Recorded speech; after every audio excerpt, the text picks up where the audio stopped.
good, everybody? Welcome back to another one. And listen, Austin Rivers has officially clapped back at Draymond Green over those spicy career comments.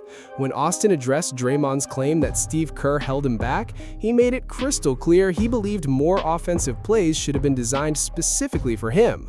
Hold up, because according to Draymond, after 2016, not a single play was drawn up with him in mind, and he genuinely believes that creative neglect is what stunted his growth and stopped him from becoming the player he was truly built to be. Now, on the flip side, a lot of people are pushing back hard, arguing that the exact role Draymond played is the very reason he's got a Hall of Fame jacket waiting for him. Think about it, the elite pass recipients he fed, the culture-shifting impact he had, and all those dirty work contributions that never once touched a box score. Girl, those invisible plays are literally what powered the Golden State Warriors dynasty that we all watched unfold in real time. We're talking about playing alongside legends like Klay Thompson, Steph Curry, and Kevin Durant when KD finally entered the picture. And let's not sleep on Andre Iguodala, Sean Livingston, and that entire Warriors core. Every single one of those guys was elite. But if you somehow missed what Draymond actually said to fire all of this off, don't worry, we're about to roll the tape right now before we get into Austin Rivers' full response. I don't like to get in these back and forths because, quite honestly, guys that you usually get into the back and forths with, they become back and forths because it's like one of them like severely tips something this way and the other is just like kind of so far down that it kind of pulls you back a little bit.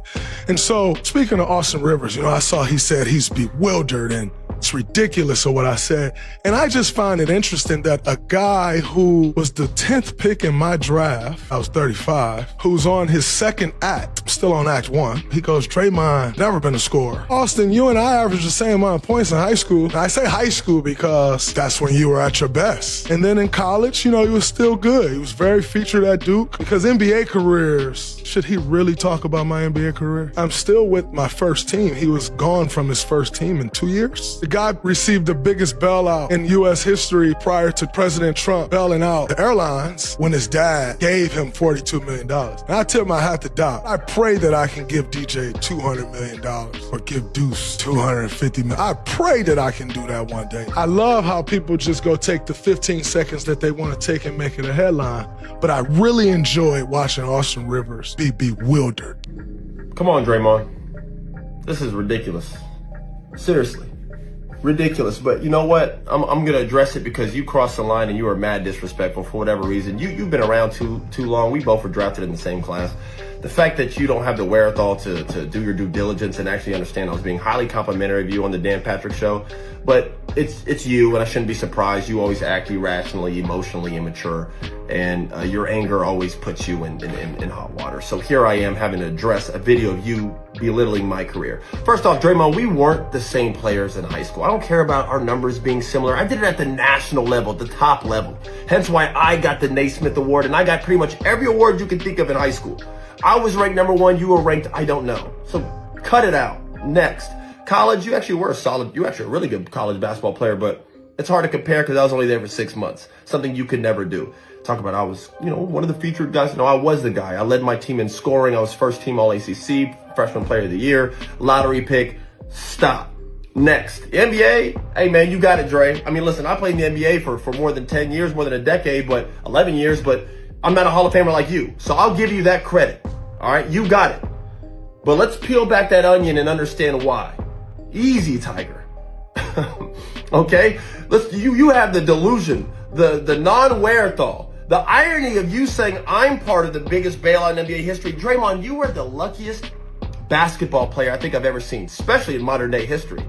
Let's talk about that. You were drafted to a franchise with a Hall of Fame front office, Bob Myers, Hall of Fame coach,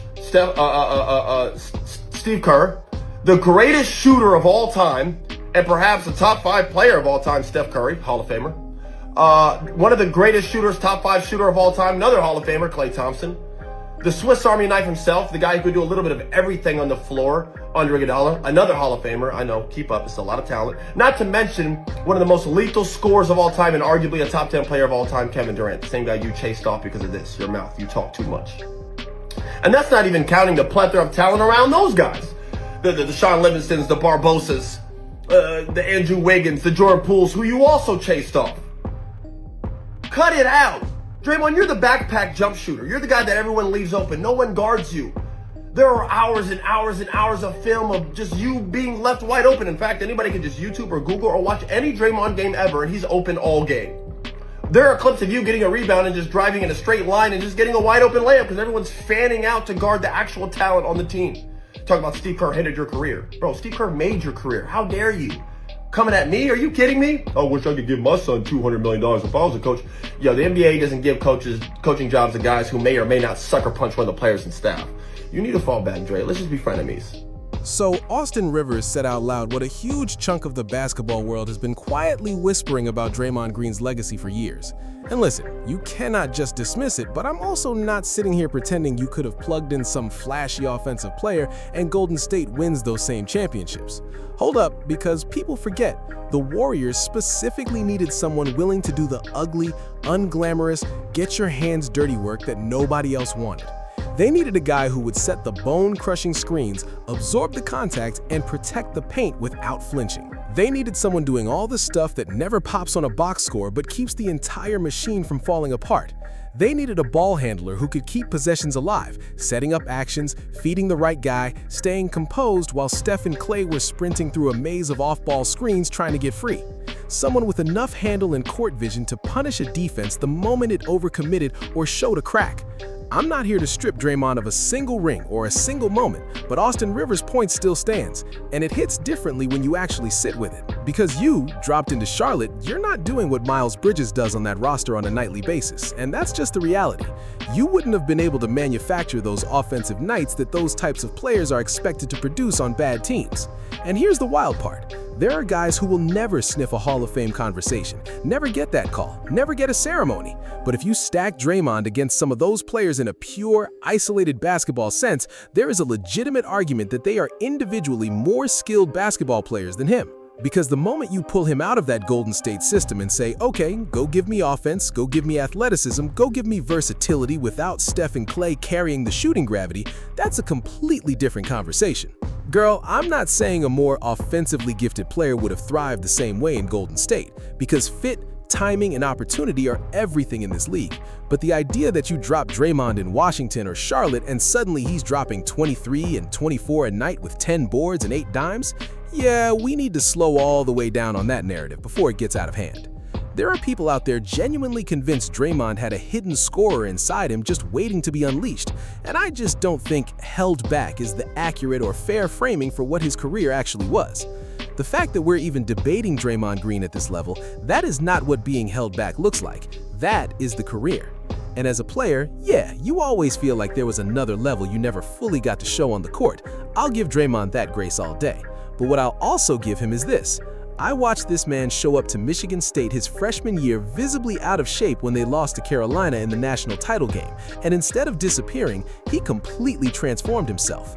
I watched him sculpt his body, elevate every single part of his game, and grow into one of the most dominant and impactful players in college basketball over the years he spent at Michigan State.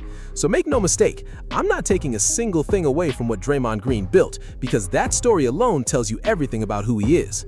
He made it to the pros.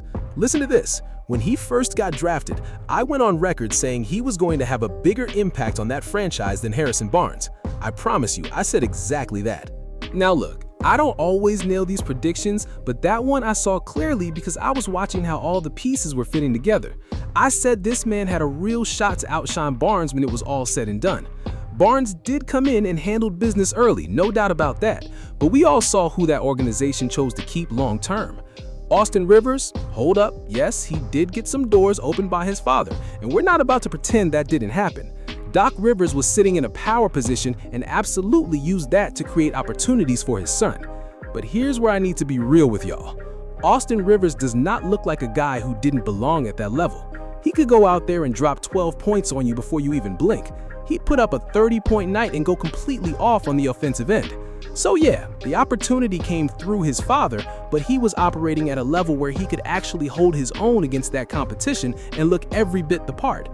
Girl, if my son can go out there and not embarrass himself, if he can genuinely look the part, I'm absolutely giving him the nod over someone who's just slightly better.